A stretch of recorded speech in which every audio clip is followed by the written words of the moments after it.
Narito na ang mga pinakamalalaking balita sa One North Central Luzon ngayong Huwebes. Guro, patay sa pamamaril sa Rosales, Pangasinan. Kuha ng CCTV sa lugar kung saan natagpuan ang dalawang sunog na mga bangkay sa kotse, viral online. Presyo ng pataba, tumaas na ng 500 hanggang 700 pesos ang kada sako ayon sa Sinag. At kilalanin ang itinuturing na pinakamatandang tindera ng isda sa Dagupan City.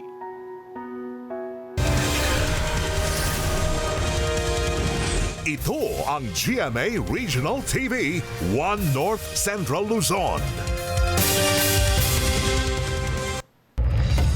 Magandang hapon, ako si Chris Zuniga. Mga kapuso, tumaas na ng 500 hanggang 700 pesos ang kada sako ng presyo ng pataba bunsod ng mega oil price hike ayon sa Sinag. Yan ang balitang tinutukan live ni Jasmine Gabriel Galban. Jasmine? Chris, bukod sa transport sector, apektado rin ng patuloy na pagtaas sa presyo ng produktong petrolyo ang mga magsasaka dahil bukod sa petrolyo ay tumaas na rin ang presyo ng fertilizer. Abala na sa pagbibilad ng palay ang mga magsasaka na ito sa Mangaldan, Pangasinan. Pagkatapos na mabilad, ay ibebenta na rin nila ito sa mga miller. Ngayon pa lang, magtatabi na raw ng budget ang ilang magsasaka para sa pambili ng pataba para sa main cropping sa buwan ng Hunyo. Problema raw nila ngayon ang mataas na presyo ng pataba. Kailangan may bibigay din ng gobyerno para sa mga magsasaka para hindi rin po sila mahirapan na ng mga abono ng palay para hindi rin po masyadong tumaas yung kawawa yung mga magsasaka. Sa monitoring ng Samahang Industriya ng Agrikultura o SINAG, ilang araw matapos ang mega oil price hike ay biglaan na rin ang pagtaas sa presyo ng pataba. Mula sa dating 1,500 pesos, mabibili ito ngayon sa 2,000 hanggang 2,200 pesos kada sako. $400 before the war. Ngayon, nasa $700 per metric ton na. Ang laki ng tinaas ng fertilizer. Kung tumaas yan, yung inputs tataas. Yun ang malaking problema natin. Batid daw ng Sinag ang dagok ng pagtaas sa presyo ng pataba. Idagdag pa ang pagtaas sa presyo ng mga produktong petrolyo, kaya't asahan na raw ang pagtaas ng production cost sa palay. Bunsod nito, hihilingin daw ng Sinag sa national government na magkaroon ng fertilizer subsidy. Nag-meeting kami ng Department of Agriculture. Ang suggestion namin magbigay ng 6,000 pesos kasi may presenta sila kay Presidente. Ayon sa Sinag, prioridad na mabigyan ng fertilizer subsidy ang mga palay farmer na magtatanim ngayong cropping season. Chris, ayon sa Sinag, 6,000 per hectare ang nire-request nila sa national government na fertilizer subsidy sa bawat farmer. Ibig sabihin, kung ang isang magsasaka ay mayroong 3 hanggang 4 na hektaryang palayan, ay makakatanggap siya ng 18,000 hanggang 24,000 na fertilizer subsidy. Ayon sa Sinag, umaasa sila na mabigyan yung kanilang kahilingan at mapagbigyan nga ng national government. Ayon naman, Chris, sa Department of Agriculture, taon-taon naman na mayroong fertilizer subsidy na ibinibigay sa magsasaka kahit pa nga noong time na hindi pa ganun kataas yung presyo ng produktong petrolyo. Pero dahil na rin sa matinding pagtaas sa presyo ng produktong petrolyo at dahil na rin sa biglaang pagtaas sa presyo na rin ng fertilizer ay medyo mas mataas ngayon yung nire-request ng Sinag na ibibigay na assistance o cash assistance, fertilizer assistance sa mga magsasaka. Meron na ring listahan, Chris, master list ang iba't ibang mga agriculture office sa probinsya ng Pangasinan. Nakalista doon yung pangalan ng mga magsasaka, ganun din sa kung gaano nga ba kalawak yung kanilang tinataniman ng palay para in case na maaprubahan ng national government yung request ng Sinag ay maibigay ng mas maayos yung assistance para sa mga magsasaka. Samantala, Chris, ay umaasa naman ng mga magsasaka na matulungan sila ng national government lalo pat hindi biro yung kanilang pinagdadaanan sa ngayon mula doon sa presyo ng produktong petrolyo na kailangan nila yung fuel para sa kanilang mga agricultural machineries ay tumataas na nga rin sa ngayon ng presyo ng fertilizer. Chris? Maraming salamat, Jasmine Gabriel Galban. Kasunod din ng mega oil price hike, kinumpirma ng Department of Transportation na magkakaroon ng taas pasahe sa mga pampublikong transportasyon. May isinumitin na raw na rekomendasyon ang LTFRB kaugnay niyan, pero ibinalik muna ng Transportation Department para i-recompute ang numero. Wala pang binigay na detalye ang DOTR kung magkano ang dagdag pasahe at kung kailan yan ipatutupad. Humiling ng fare hike ang ilang transport groups sa gitna ng sunod-sunod na taas presyo ng mga produktong petrolyo, kabilang na ang mega oil price hike ngayong linggo. Nasa 400 hanggang 500 pesos daw ang nawawala sa arawang kita ng mga driver dahil sa taas ng presyo ng diesel. Simbahang Katolika, panalangin at panawagan ang kapayapaan dahil sa nangyayaring krisis sa Middle East. Ang detalye sa report ni CJ Torida. Nananawagan at nananalangin ang Simbahang Katolika ng kapayapaan dahil sa patuloy na krisis sa Middle East. Ikinababahala raw ng Simbahang Katolika ang mga bata, matatanda, mga sibilyan at mga maghihirap na nadadamay sa gulo. Katunayan, hindi lang kapayapaan sa gitnang silangan ang kanilang hiling, kundi sa buong mundo. Iniaalay talaga ang intensyon ng bawat misa. Klaro naman lagi kapag may nangyayaring digmaan, automatic ang bawat simbahan ay may panalangin. Nagpaabot din ng mensahe ang Simbahang Katolika sa mga kababayan na naiipit sa tensyon. Ang ating mga kahirapan natin, ang mga pinagdadaanan natin ay mas makabuluhan kung isasama natin ito sa paghihirap ni Jesucristo. Hindi raw ito isang hamon lamang, kundi ito'y isang paghuhubog ng Diyos upang mas mapalapit sa Kanya. Lalo na ngayong Kwaresma, pinapaalala rin daw sa atin na kahit ang Diyos hindi rin ligtas sa kahirapan, ngunit nakikiisa ang Diyos sa pagdurusa ng bawat isa sa atin. Samantala, aminado ang Simbahang Katolika na may epekto rin sa mga mananampalataya ang pagtaas sa presyo ng langis, lalo na sa mga magsasagawa ng bisita iglesia sa mga pilgrim site. Hindi lang yung gasolina yung problema dun, kundi yung paghahanda ng tamang budget, paano yung sa pagkain, sa mga gastusin sa transportasyon. Apektado lahat ng mga aktibidad sa simbahan. Bagamat ang bisita iglesia ay magandang pamamaraan ng spiritual activity, may mga ibang bagay pa naman daw na pwedeng pagtuunan ng pansin, tulad ng pagsunod sa 7 corporal works of mercy gaya ng pagpapakain sa mga gutom, pagbibigay ng inumin sa mga uhaw, pagbisita sa mga may sakit at pagdalaw sa mga bilanggo. Kasama si Jing Dakanay, CJ Torida, One North Central Luzon.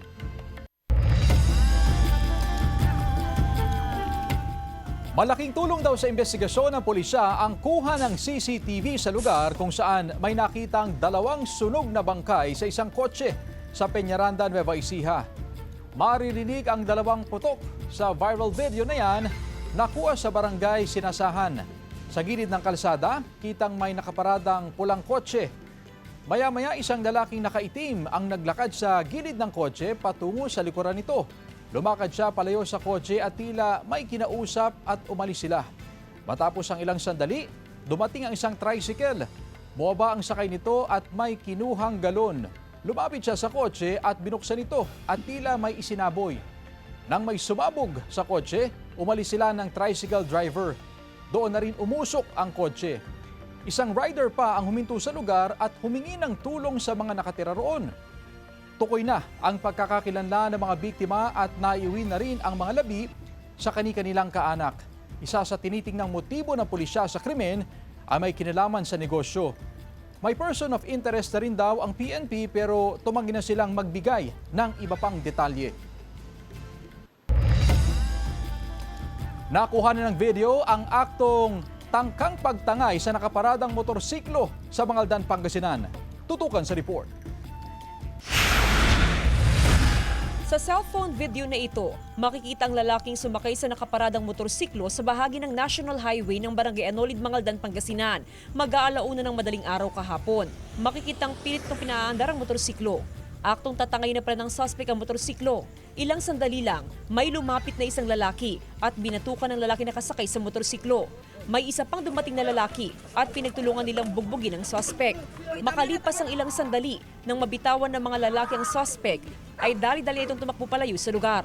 Kwento ng kapatid ng may-ari, ipinarada lang nila sa gilid ng kalsada ang motorsiklo dahil may binisita lang silang kaibigan sa lugar. May lalaki na palakad-lakad. Tapos may nakapansin dun sa lalaki, tropa niya. Minaman-manan na yung motor po. Dahil hindi natangay yung motorsiklo, ay hindi nito ni-report sa pulisya. Pero pinaiimbestigahan na ito ng Mangaldan Police. Pinapakiusap po namin na sana po na-apprehend yung ganong tao para po na-imbestigahan natin at kung nahanapan natin ng mga bagay-bagay, maipapakulong po natin siya. Sa ganitong pagkakataon, pwede naman ang warrantless arrest o citizen arrest ayon sa otoridad.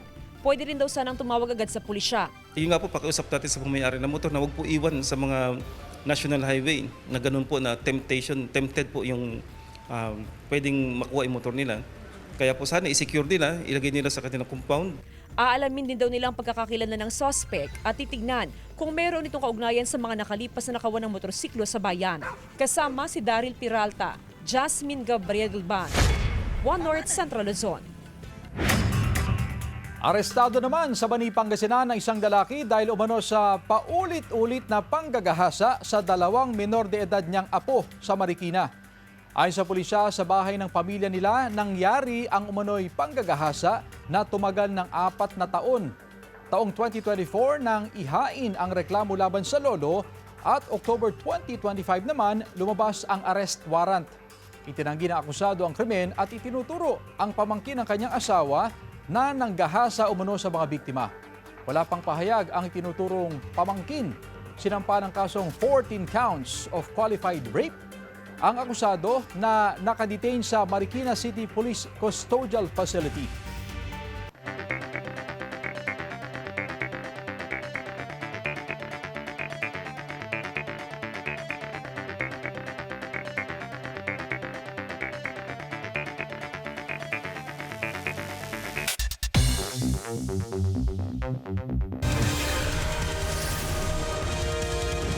Ito ang GMA Regional TV, One North Central Luzon.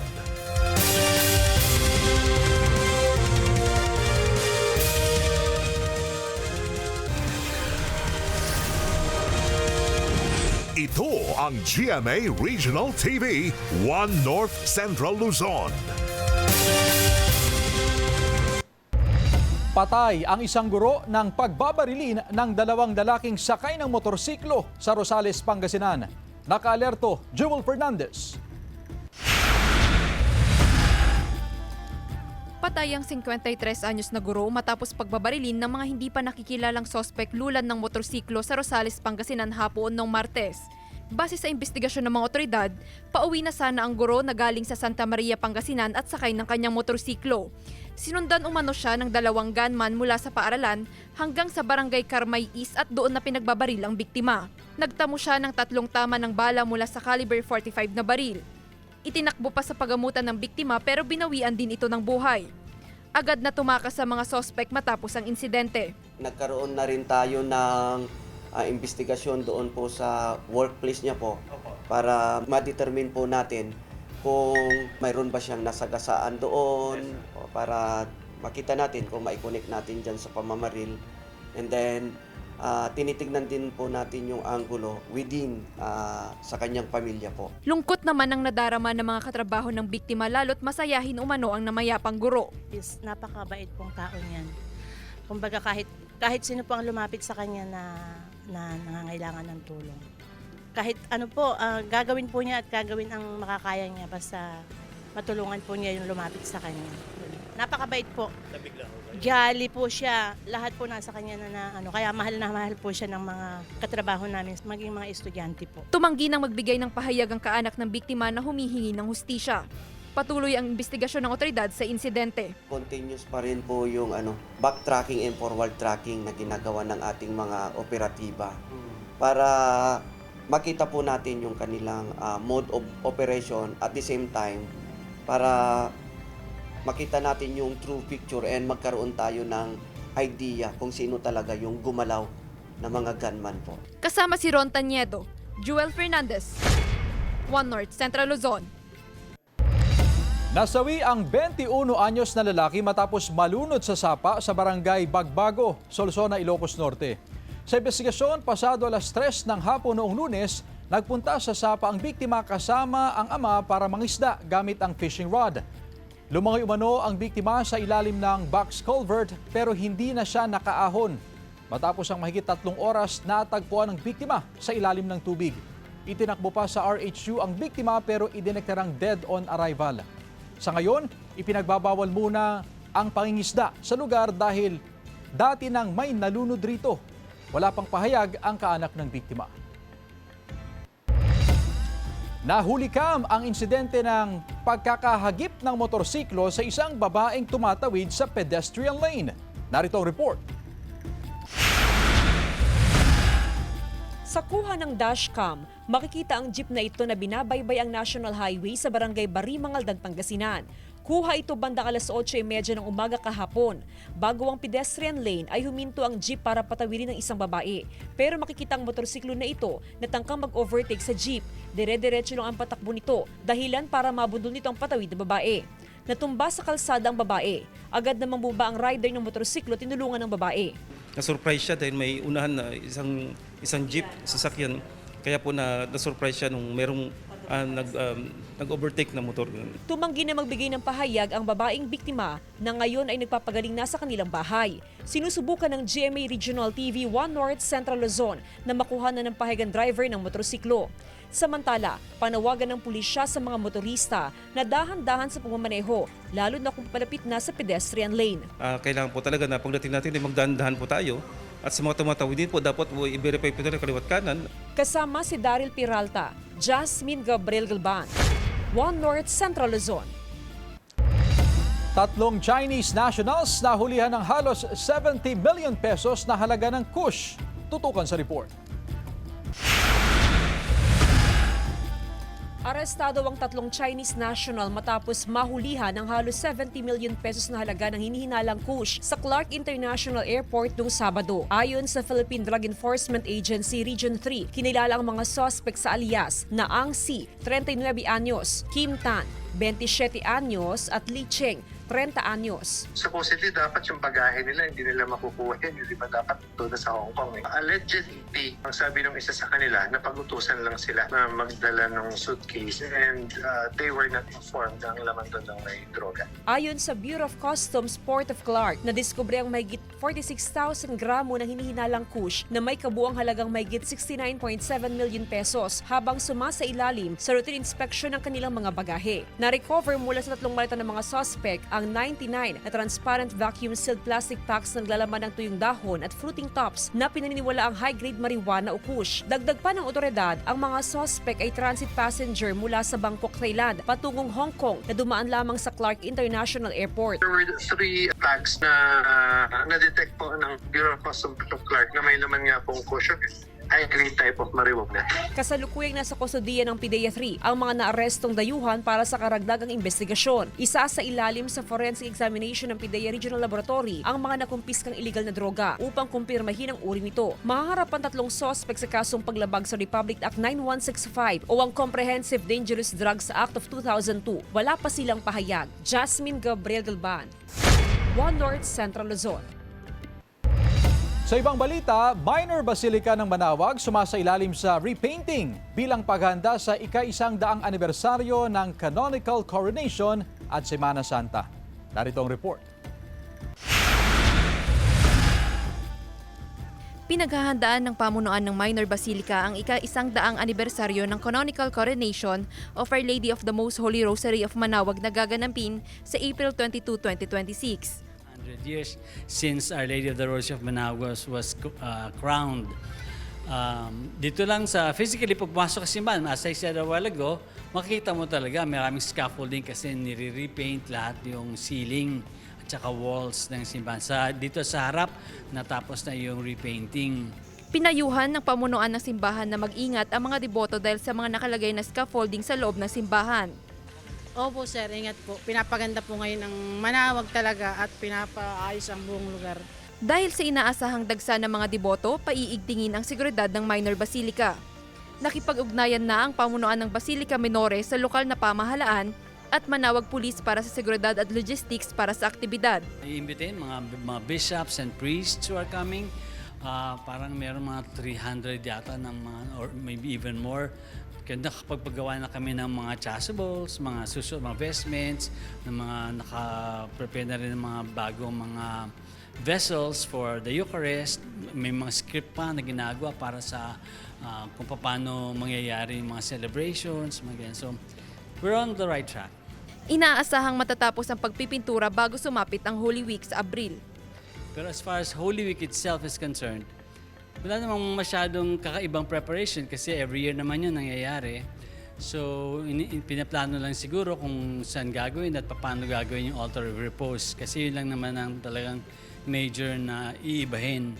All the rest, sa altar lang naman nangyayari, liturgy and piniprepare. Pansamantala namang ihihinto ang blessings ng mga sasakyan mula Good Friday hanggang Black Saturday at magpapatuloy sa Easter Sunday. Kasama si Ron Taniedo, Joel Fernandez, One North Central Luzon.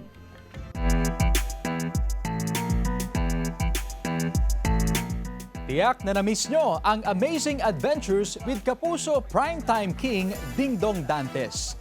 Kaya simula sa Sabado, March 14, mapapanood na ang mga extra exciting na pasyalan at muling may enjoy ang mga outdoor experiences na extraordinary. Muli ring mag-discover at paskilalanin pa ang mga kakaibang hayop sa mundo. Make your Saturday more special with Amazing Earth, 6:30 p.m. dito lang sa GMA.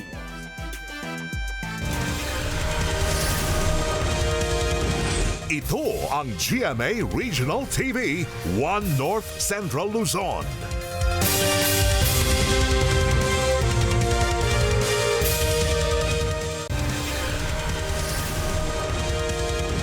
Ito ang GMA Regional TV, One North Central Luzon.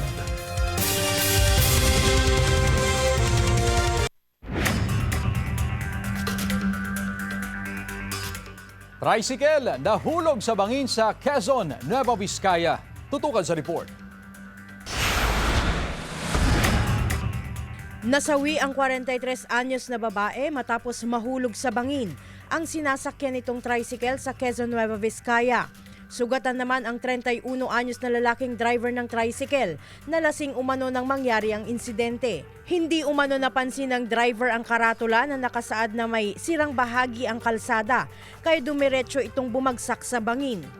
Sinusubukan ng GMA Regional TV One North Central Luzon na makuhanan ng pahayag ang kaanak ng nasawing biktima. Wala pang pahayag ang driver na nasa ospital. Patay naman ang 56 anyos na driver ng wing van truck matapos madisgrasya nang mawalan ng preno sa pababang bahagi ng Marcos Highway sa Tuba, Benguet. Nabangga rin ng wing van truck ang sinusundang SUV, saka sumalpok sa poste at tumaob. Nagdiret-diretso pa ito pababa sa kalsada hanggang sumalpok sa pader ng isang bahay. Kasalukuyang nagpapagaling sa ospital ang dalawang sugatang pahinante ng truck. Nagtamo rin ng sugat sa katawan ang driver at sakay ng SUV. Wala pang pahayag ang mga sangkot sa insidente. Isang kotse naman ang aksidenteng tumaob sa National Highway sa Dipakulaw, Aurora. Sa inisyal na investigasyon ng PNP, nakaidlip ang driver kaya nawala ng kontrol sa manibela. Ligtas naman ang 6 na sakay nito. Wala pa silang pahayag. Glam Calicdan, D-Zone, One North Central Zone.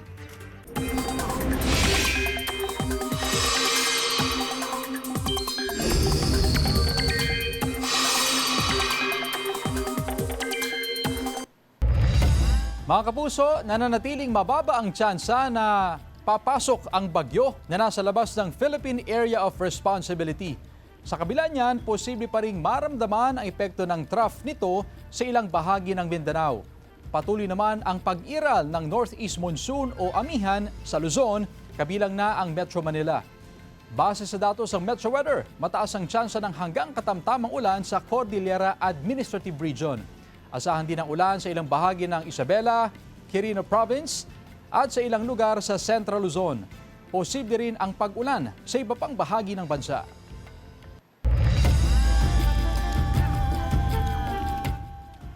Pitong taong gulang na bata mula sa Dagupan City nagpakitang gilas sa kanyang galing sa pagtula. Atin siyang kilalanin sa report. I choose what is healthy. The best I can find. Sa edad na 7, kitang-kita na ang husay sa pagtula ng grade 1 learner na si Jewel Pearl Ferrer mula sa Barangay Lucaw, Dagupan City. Ilang poem recital na rin ang kanyang sinalihan. Mapa English o Filipino.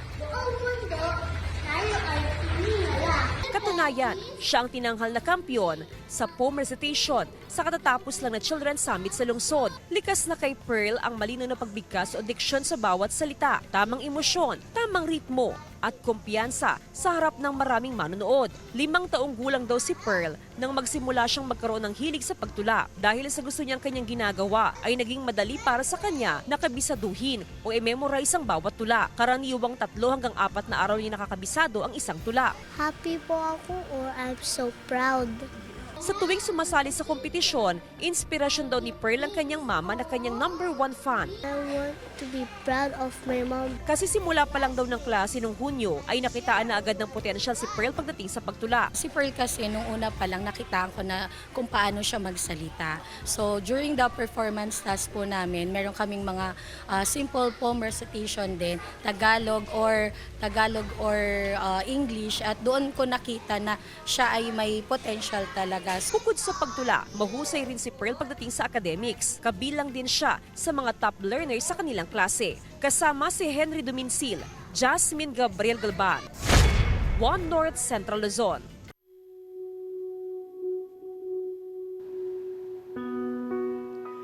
Nobenta anyos na lola itinuturing na pinakamatandang tindera ng isda sa Magsaysay Fish Market.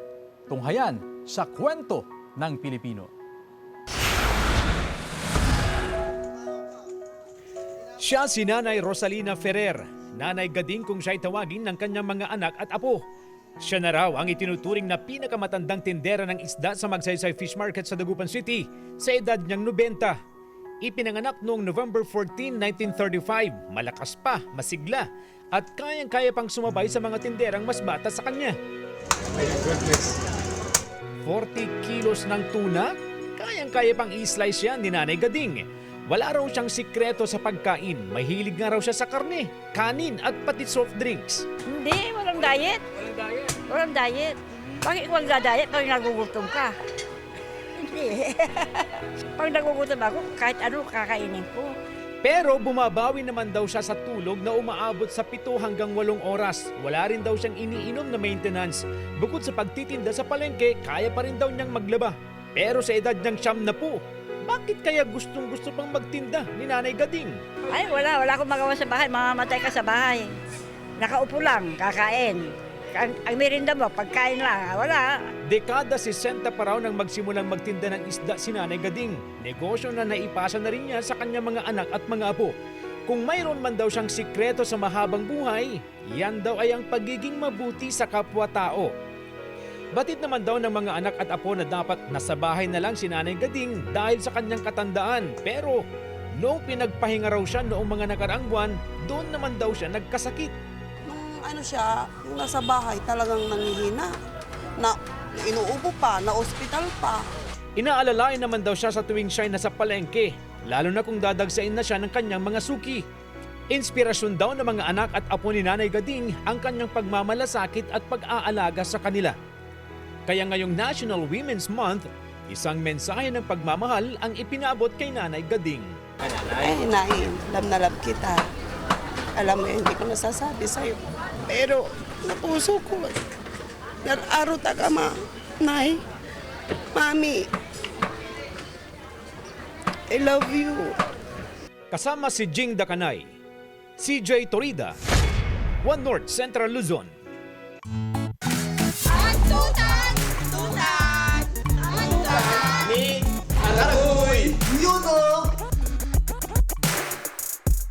Anong mas masakit? Masunugan o manakawan?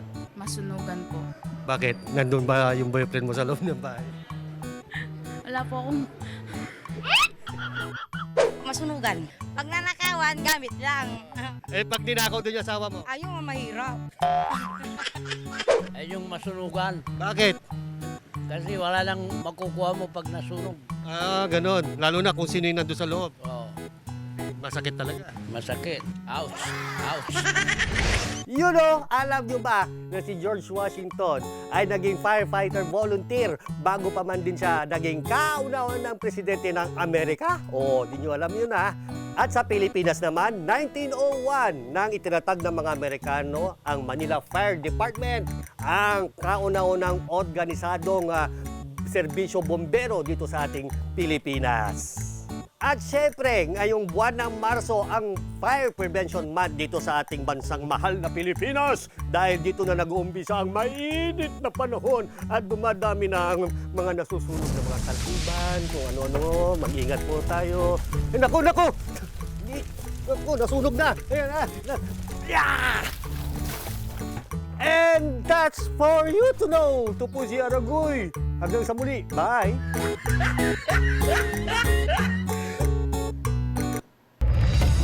Samantala, mapapanood niyo po ang episode na ito at iba pang pinakahuling lokal na balita sa official website ng GMA Regional TV, www.gmaregionaltv.com.